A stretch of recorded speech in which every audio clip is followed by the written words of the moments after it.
আরিফ আর সেলিম লাশ কাঁধে করে হাঁটছে।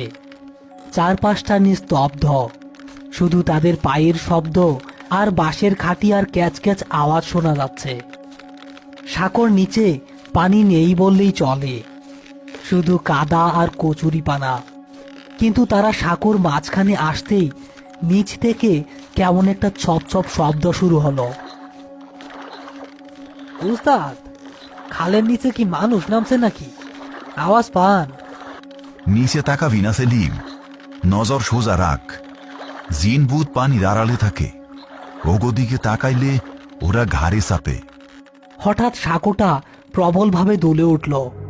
মনে হলো নিচ থেকে কেউ সাঁকোর খুঁটি ধরে ঝাঁকুনি দিচ্ছে। উস্তাদ, পইরা গেলাম উস্তাদ! সেলিম, পা ফাঁক কর, শক্ত কইরা দাঁড়া, আল্লাহরে ডাক। এই দোলনির মধ্যেও অদ্ভুত ব্যাপার হলো, খাটিয়ায় থাকা লাশটা একটু